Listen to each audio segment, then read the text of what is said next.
Halo guys, selamat datang di channel Mimin di Dunia Film. Kali ini Mimin mau bahas alur cerita film yang berjudul Reborn yang dirilis pada tahun 2016. Film ini menceritakan tentang mantan pembunuh bayaran legendaris bernama Toshiro. Ia memiliki nama lain yang disebut The Ghost.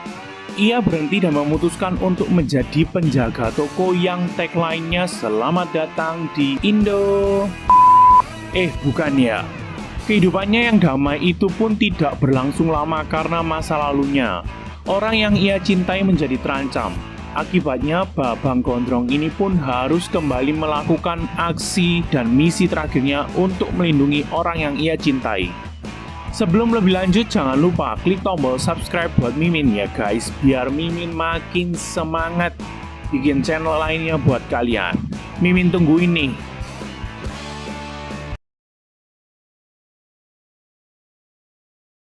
Cerita ini diawali dengan adegan pasukan taktis yang sedang melakukan misi penyelamatan, di mana pasukan ini ditugaskan untuk menangkap pembunuh bayaran bernama Bos Mail. Namun, tiba-tiba ada seorang misterius yang menghabisi pasukan tersebut satu persatu tanpa ketahuan.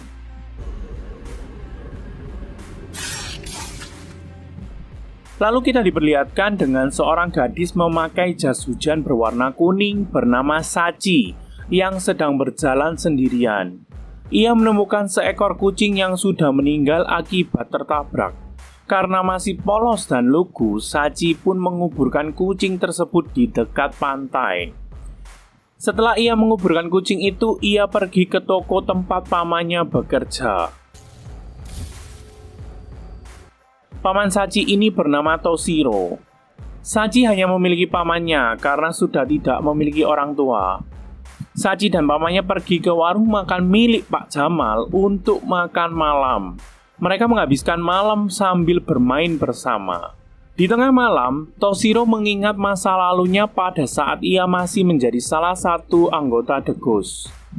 Ia dikenal dengan kehebatannya dalam berperang. Toshiro menenangkan pikirannya dengan minum obat penenang dan memutuskan kembali ke toko untuk bekerja.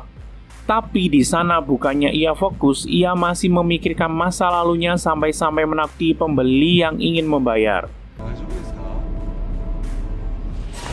Akhirnya ia memutuskan untuk berkonsultasi kepada psikiater cantik atas keluhan yang ia alami. Ia bercerita bermimpi menghabisi orang-orang dan saat terbangun ia masih bisa mencium bau darahnya.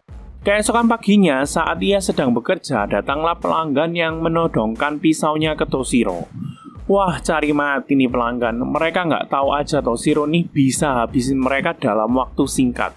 Tapi karena nggak mau cari masalah, Toshiro ngasih uang toko ke mereka dan ganti uang itu dengan uangnya sendiri yang ada di dompetnya.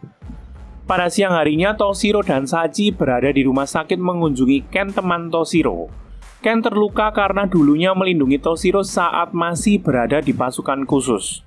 Saat perjalanan pulang, Toshiro merasa ada seseorang yang mengikutinya.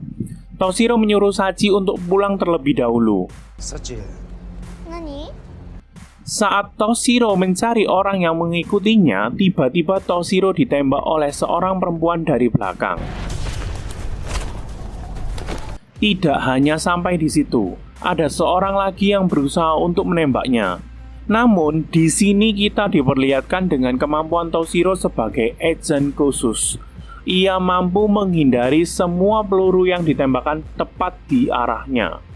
Scene berpindah pada dua orang bernama Phantom dan Bocil yang sedang menyusun rencana untuk menangkap Toshiro.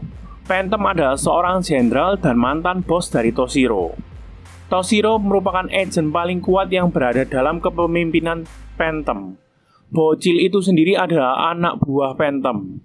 Di sisi lain, Toshiro menghadapi orang-orang yang berniat untuk meng-KO-kannya. Namun dengan tenang ia mampu menghabisi mereka satu persatu. Ia pun sampai di toko dan tak lama kemudian datang 3 orang yang berpura-pura menjadi agen kesehatan dan mau menghabisi Toshiro. Namun tak seorang pun berhasil. Toshiro meng-KO-kan mereka semua hanya dengan menggunakan sumpit.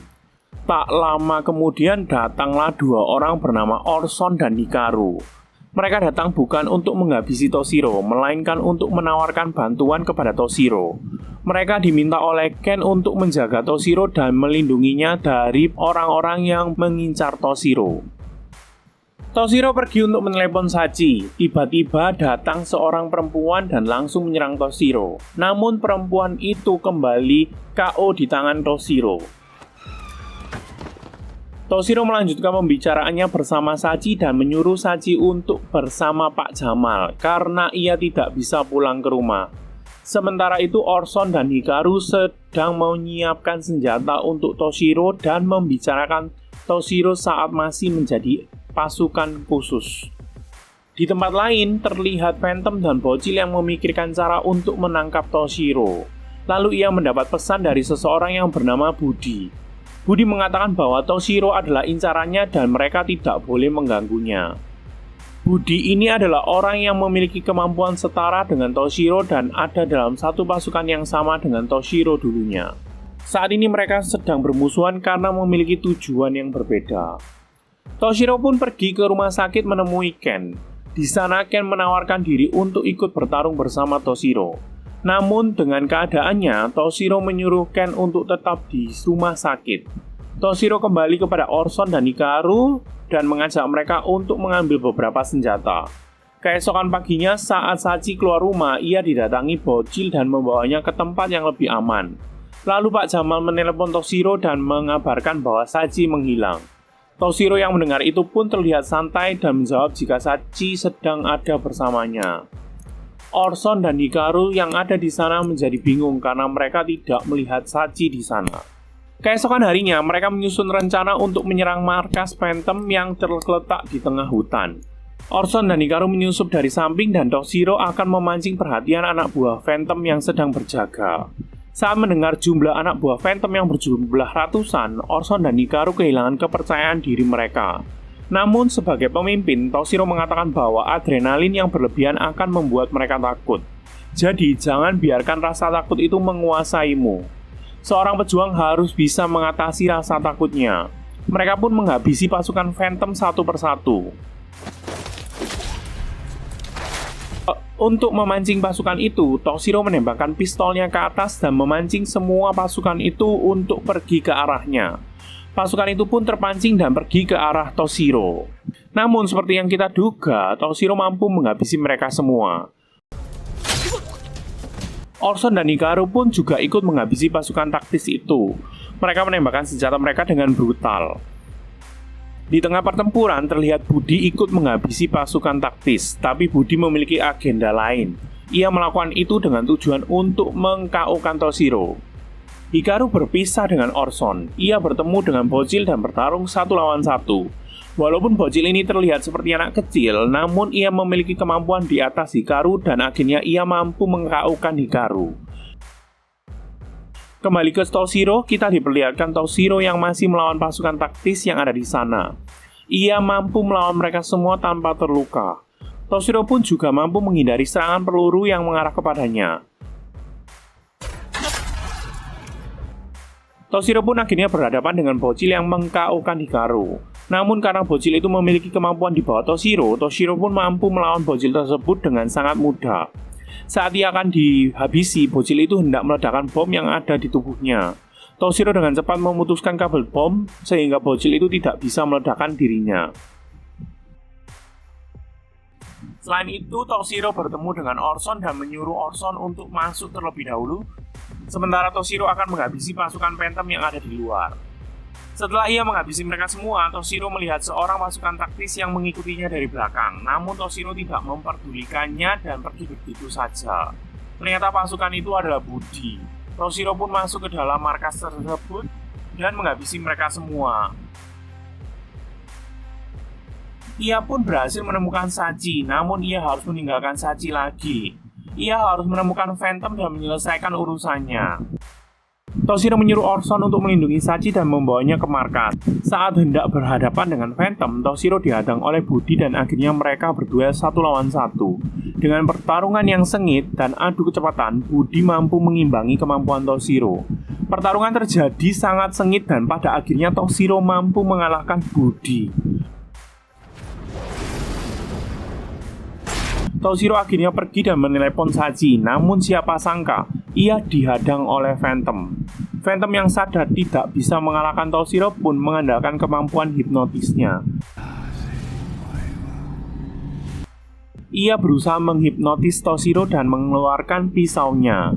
Saat pisau hendak menusuk Toshiro, Toshiro langsung menghabisi Phantom. Namun,